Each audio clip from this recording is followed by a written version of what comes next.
শুনেছি যে ইসলামে মেয়েরা পর্দার ভেতরে থাকে, কারণ এতে করে নাকি পুরুষেরা তাদের সম্মান করে।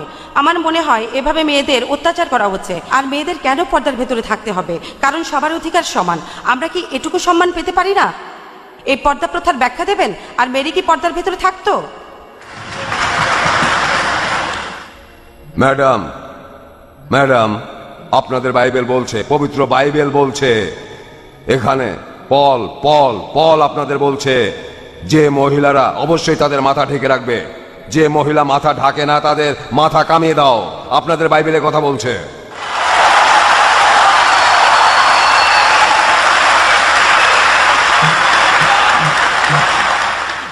মহিলারা, যে মহিলারা তাদের মাথা ঢাকে না তাদের মাথা কামিয়ে দাও, মাথা কামিয়ে দাও। বাইবেল এই কথা বলছে। আর মহিলারা, আপনাদের বাইবেল বলছে যে মহিলারা চার্চের ভেতরে কোনোভাবেই মুখ খুলবে না। তবে আপনাদের চার্চে এসব জিনিস বিশ্বাস করে না, আপনাদের লোকজনও বিশ্বাস করে না। আপনারা আসলে বিপদ ডেকে আনছেন।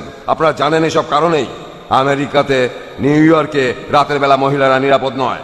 ফ্রান্সে মহিলারা নিরাপদে নেই। সেখানে দিনের বেলায় রাস্তাঘাটে মহিলারা ধর্ষিত হয়। রাস্তার অন্যান্য লোকজন মনে করে তারা বোধহয় মজা করছে, মহিলারা ধর্ষিত হচ্ছে। না না, আমি বলবো আপনারাই আমন্ত্রণ জানাচ্ছেন। এটা ভদ্রতার ব্যাপারে। নানদের দেখেন, নানদের দেখবেন রোমান ক্যাথলিক চার্চে কেউ তাদের দিকে দ্বিতীয়বার তাকায় না। কিন্তু এই মেয়েগুলোকে একটু দেখবেন গোল্ড কোস্টে, স্টার বারোতে এদের দেখবেন বিকিনি আর জি স্ট্রিং পরে আছে। এদের দেখে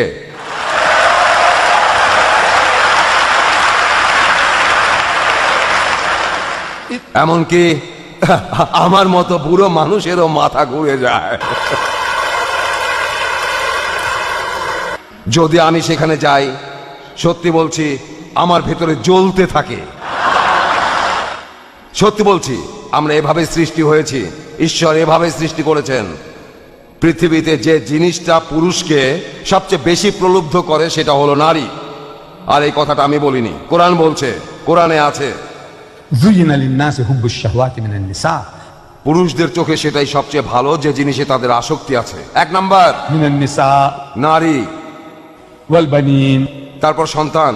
আমার ছেলে মেয়ে 11 জন, নিজেই একটা ফুটবল টিম বানাতে পারি। আর আমি আমার বেশ গর্ব হয় 11 জন ছেলে মেয়ে, নিজের ফুটবল টিম, আমার নিজের ক্রিকেট টিম।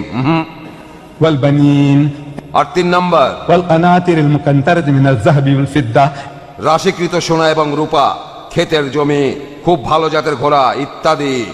কোরআনে এসবের একটা তালিকা দেওয়া আছে। 1 নাম্বার হলো নারী। কোরআন বলছে যে জিনিসটা পুরুষকে সবচেয়ে প্রলুব্ধ করে পৃথিবীতে সেটা নারী। আমি আমার পশ্চিমা বন্ধুদের বলি এই কথাটা প্রমাণের দরকার নেই, আপনাদের বোঝানোর দরকার নেই। আমার নিজের দেশেই দেখি, ডারবান শহরে একটা কোম্পানি আছে লুসিয়ান মোটরস। তারা সেকেন্ড হ্যান্ড ট্রাক বেচে। অনেকে বলে লরি, আপনারা কি ট্রাক বলেন? ট্রাক, আমরা বলি ট্রাক। আর তারা ট্রাকের অ্যাড দিয়েছে, বিকিনি পরে একটা মেয়ে ট্রাকের উপর বসে আছে। আর আরেকটা কোম্পানি তারা বিক্রি করে ট্রাক্টর, আর তারা ট্রাক্টরের যে অ্যাড দিয়েছে সেখানেও বিকিনি পরা মেয়ে ট্রাক্টরের উপর বসে আছে।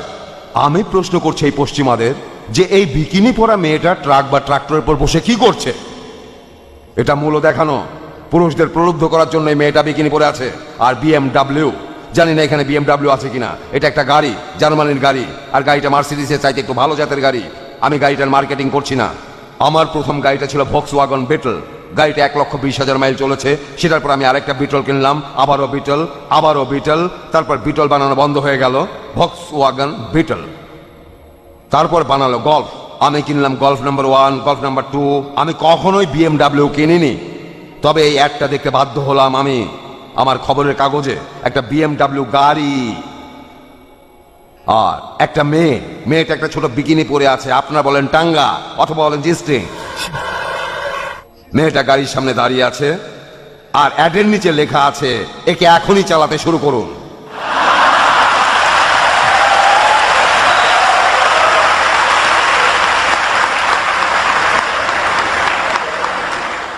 আমি একটা প্রশ্ন করছি, মেয়েটা না গাড়িটা, মেয়েটা কি গাড়িটা কিনছে? অ্যাডে লেখা আছে এখনই চালাতে শুরু করুন। আর আপনারাই এই কাজগুলো করছেন। আপনারাই, এই পশ্চিমারা নিজের মাকে বেচছেন, নিজের স্ত্রী আর মেয়েকে। তার স্ত্রী একজন স্টার, তাকে ছবিতে জড়িয়ে ধরা হচ্ছে, ধর্ষণের অভিনয় করছে। আপনার স্ত্রীকে এইভাবে দেখতে অভিনয়, এটা সত্যিকারের নয়, এটা আসলে অভিনয়। আর এভাবে দেখছেন আপনার মাকে, আপনার স্ত্রী মেয়েকে, আপনারাও মজা পান। আপনার স্ত্রী তো স্টার, অসুস্থ, আলহামদুলিল্লাহ সব প্রশংসা আল্লাহ। আমরা এখনো এই অসুখে মুসলমানরা আক্রান্ত হইনি। আমরা এটা থেকে দূরে থাকার চেষ্টা করি। এটা আসলে আপনাদের ইচ্ছা, আপনারাই করছেন। তবে বলবো, আপনারা আগুন নিয়ে খেলছেন। আপনারা এটার জন্য শাস্তি পাবেন। আপনারা এখনো শাস্তি পাচ্ছেন, ভবিষ্যতে পাবেন। ধন্যবাদ।